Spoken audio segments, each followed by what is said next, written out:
Ya, Gemma. Jadi pemirsa, pimpinan Badan Gizi Nasional bertemu dengan Menteri Keuangan Purbaya Yudisadewa untuk membahas soal penguatan tata kelola dan akuntabilitas pelaksanaan program makan bergizi gratis alias MBG. Nah, langkah kolaborasi yang dibahas dalam pertemuan tersebut antara lain adalah penataan ulang atau refocusing anggaran Badan Gizi Nasional agar alokasi dana lebih efisien tanpa mengurangi efektivitas pelaksanaan program makan bergizi gratis. Melalui sinergi erat bersama Kementerian Keuangan, BGN menegaskan komitmennya untuk memastikan program MBG bisa berjalan dengan tepat sasaran, transparan, dan memberikan dampak nyata bagi peningkatan kualitas gizi serta kemajuan masyarakat Indonesia.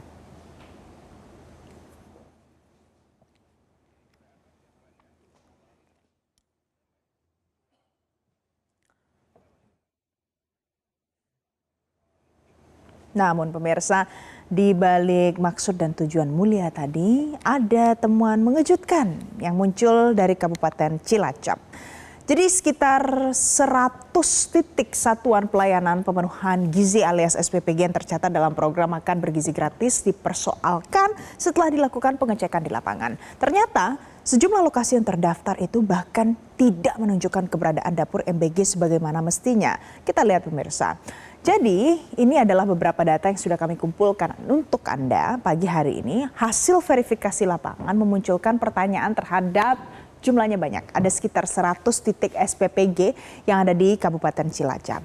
Nah, ini sekitar 100 titik ini dipersoalkan setelah dilakukan pengecekan langsung. Ternyata ada sekitar 100 yang dipertanyakan lokasinya.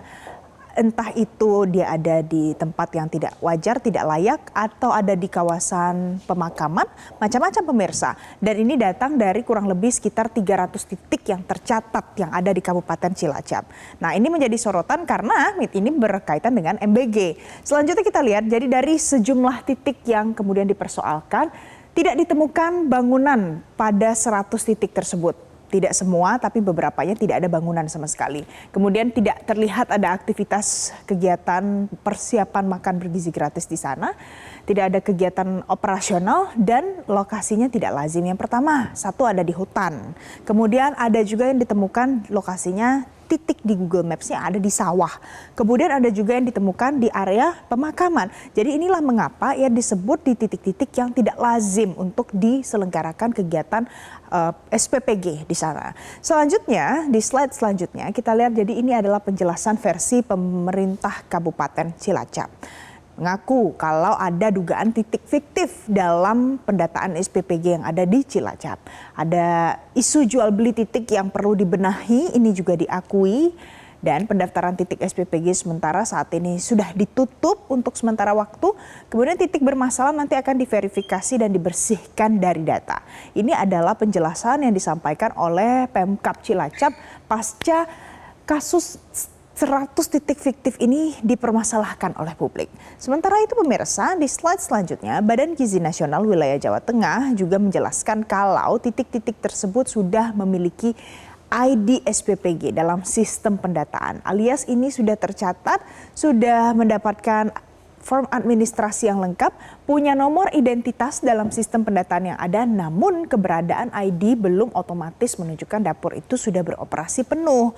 Ini adalah penjelasan yang disampaikan oleh BGN Jawa Tengah. Jadi intinya adalah kalau sudah terdaftar di sistem, bukan berarti itu sudah beroperasi. Ini adalah klarifikasi yang disampaikan oleh BGN Jawa Tengah. Jadi pemirsa, kasus ini jadi pengingat penting bagi tata kelola program makan bergizi gratis. Mulai dari akurasi pendataan, benar atau tidak data-data SPPG yang ada, titik-titiknya ada, terselenggara kegiatannya atau tidak, atau ini fiktif. Kemudian untuk mengingatkan kita lagi soal mekanisme verifikasi lapangan yang perlu dilakukan. Walaupun sudah ada data yang pertama, tapi tetap harus dilakukan verifikasi di lapangan. Melihat langsung wujud SPPG dan kegiatannya di sana. Kemudian harus ada sistem pengawasan berlapis, potensi penyimpangan tetap ada, dan transparansi tindak lanjut itu juga diperlukan dan ditunggu oleh masyarakat. Jadi seluruhnya jadi kunci agar program bisa berjalan tepat sasaran dan terhindar dari potensi penyimpangan supaya cita-cita mulia yang diharapkan oleh masyarakat tadi bisa tercapai dengan terselenggaranya MBG dengan lebih baik lagi. Nah, pemirsa, selanjutnya ada temuan 100 titik satuan pelayanan pemenuhan gizi atau SPPG yang diduga fiktif di Kabupaten Cilacap ini akhirnya menambah sorotan terhadap dugaan penyimpangan dalam program makan bergizi gratis. Komisi 9 DPR RI menilai kasus ini harus diusut tuntas dan tidak menutup kemungkinan adanya pihak lain yang terlibat.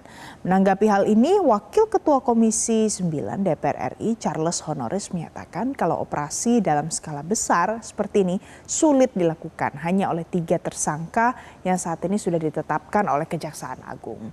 Sementara itu, Komisi 9 mendorong aparat penegak hukum untuk mengusut seluruh pihak yang diduga terlibat, baik secara internal maupun eksternal Badan Gizi Nasional.